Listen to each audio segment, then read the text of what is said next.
Hi there, this video is live part 3 of energy crisis, you name it. It's down there. The date today is the 17th October 2022.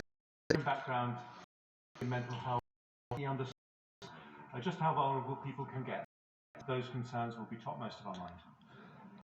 Yes. Chancellor, before he goes on a spending cut spree of public services, look at the analysis in today's Financial Times that says for every £1 in Chancellor, emergency statement, please. £4 in growth.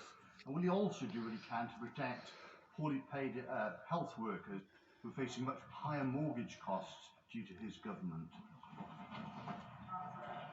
Well, until he got to the end bit, I was going to say that sounds like the question I should have been asking the previous Chancellor as Chair of the Health and Social Care Select Committee.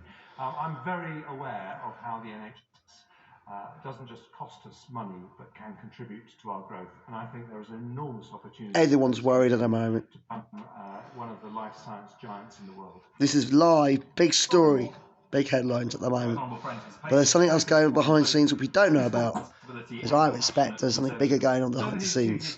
Can't prove it. More than money. There's more than money than meets the eye here. Skills and the education of the most disadvantaged is money well spent, which will benefit the fiscal growth and stability of our country in the future. I absolutely do, and I think there are many. Population's getting bigger. More benefit money required.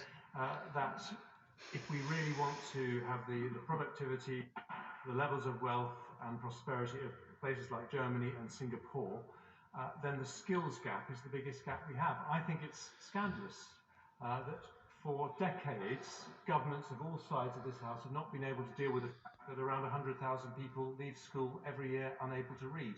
And I think these are very important issues, but I want to be honest, this is not something going to be able to address, or the government's going to be able to address in the next 2 weeks, but it is absolutely something we will have to come back to. Yeah, the future at some point. We'll leave the new Chancellor there, Jeremy Hunt, in Common, and he has been further outlining what he has called the eye-wateringly difficult. There you go, guys.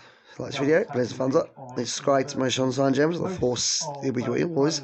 Quite massive what the needs to many outweigh the needs for you. Almost all of the key measures in what a disaster. In what have been the latest in a whole series of government U-turns. Let's just bring you up to date if you're just joining us with what has happened today, and a bit of a recap for you, because in an emergency statement this morning, Jeremy Hunt abandoned indefinitely the planned 1 penny cut in the basic rate of income tax had been due to come in next year.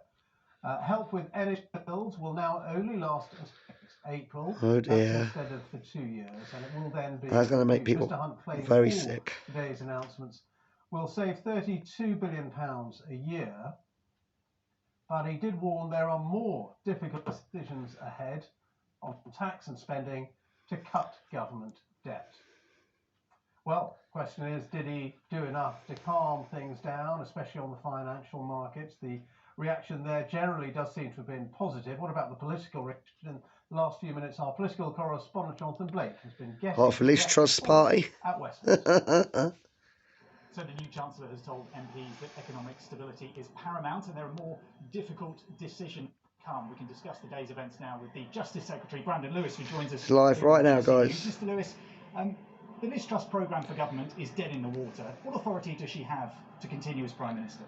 Well, actually, the programme has always been about seeing a low-tax economy, which we all as Conservatives want to see, and a high-growth economy. That is absolutely to deliver growth.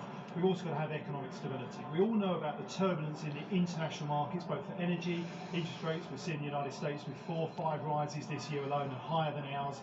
Pressures around Europe, around inflation, interest rates are far worse than we're seeing here. So actually making sure we've got that stability to then drive the growth we want to see, I think is the right thing to do. Is it a question of her judgment too, going about the policies in the way that she did? Unfunded tax cuts. It's not a marginal fracture. To bring taxes down. Surely you as a Conservative can't stand here and support that.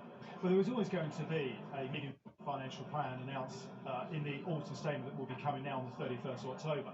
What the Prime Minister and the then Chancellor wanted to do was first of all, get out there and deal with the energy pressures that the people feel. There's a lot of concerns about that. We're now going to make sure average people pay no more than $2,500. It could have been as high as $6,000. That's a massive intervention. It was much needed to give stability and confidence to people over the winter, and to show people that at the same time we want to see that growth and see taxes come down. But there was always going to be the statement. Now, what we've seen with what's happened and the pressures internationally is the Prime Minister taking what I would argue is actually quite a courageous and strong thing, always a difficult thing for a politician to do, to say, look, we called this wrong, we got some of these bits wrong, we're going to fix that. We've got to make sure that we're delivering a strong economic base based on what we're seeing happening internationally, particularly this worsening situation in Ukraine as well.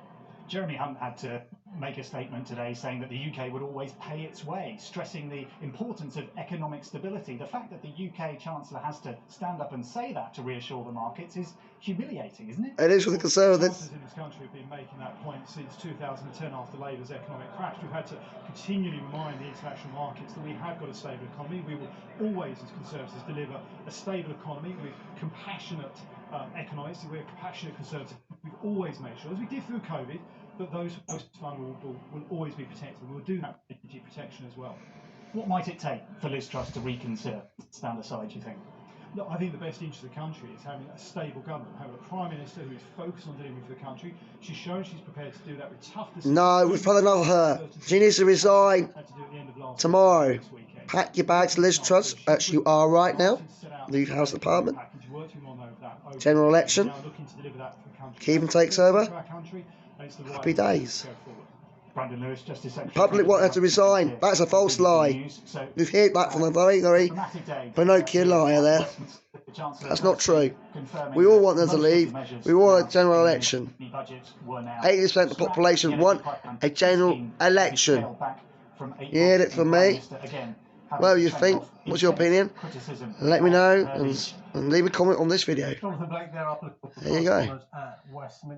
You hear the mouth line lasted. Let's pause and take a look at the weather. If you like this video, please a thumbs up. Subscribe to my channel, Sign Gems. Before speak with you always, wait, what? I need some money. Outweigh the news. Please subscribe to my channel, Sign Gems. This is my friend Sparky and Timber on the ITF Friday thing every Friday, 3 to 5 p.m. Surrey Hills Radio Station show. And this is like 1500, 1700, and listen to me on the our show with John Andrews every Sunday at 9 a.m. to 12 p.m. You heard all the politician news today. It's literally a Game of Thrones. That's watching this video. Please subscribe to my channel, Sign Gems.